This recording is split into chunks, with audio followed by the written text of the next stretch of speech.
Donc, vous êtes un membre de l'entourage d'une personne qui vit avec un trouble de santé mentale? Cette vidéo est pour vous.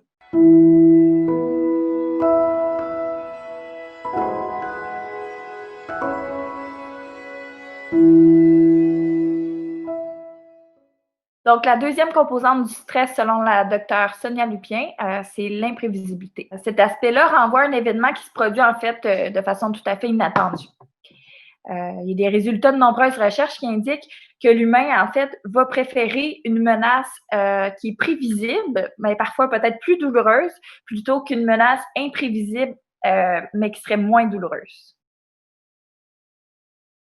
La première hypothèse qui a été mise en place pour mieux comprendre la notion d'imprévisibilité, c'est qu'en ayant une idée du moment où va survenir la menace, on a plus de marge de manœuvre, de temps pour s'y adapter, pour s'y préparer. Donc, on peut mettre en place des méthodes qui vont faire en sorte de diminuer le stress et par conséquent, va devenir plus prévisible. Donc, la deuxième hypothèse qui a été mise en place pour mieux comprendre la notion d'imprévisibilité, c'est en fait de connaître le moment où la menace aura lieu.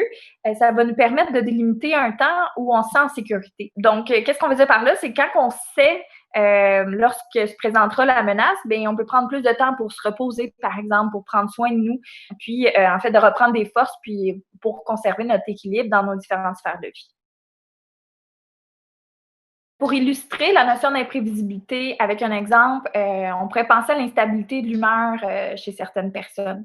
Lorsque il y a des crises de colère ou de l'anxiété qui se manifestent sans qu'on s'y attende, c'est sûr que ça peut être stressant.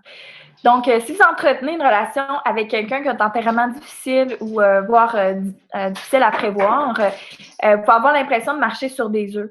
Jamais savoir à quoi s'attendre comme réaction de la part de l'autre, c'est sûr que ça peut engendrer un stress. Pour mieux gérer le stress vécu en lien avec l'imprévisibilité, c'est sûr qu'on ne peut pas éliminer l'imprévisibilité, mais on peut quand même mieux composer avec. Donc, ce qu'on vous propose, c'est de revenir aux deux hypothèses juste citées précédemment.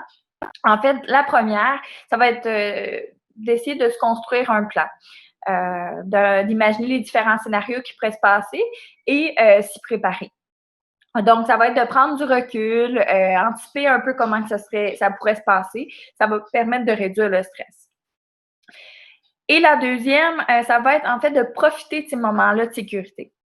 Par exemple, vous savez que votre proche est à l'extérieur pour la journée, mais devez vraiment prendre ce temps-là pour vous. Ne pas hésiter de mettre votre bien-être de l'avant, puis faire des activités qui vont vous détendre, qui vont vous faire du bien.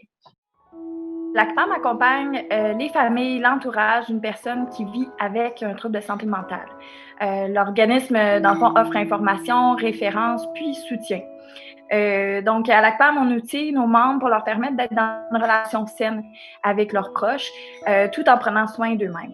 À l'ACPAM, on contribue à briser l'isolement des familles et de l'entourage, puis à sensibiliser le grand public et le décideur pour vaincre les préjugés, puis favoriser l'inclusion des personnes qui vivent avec un trouble de santé mentale.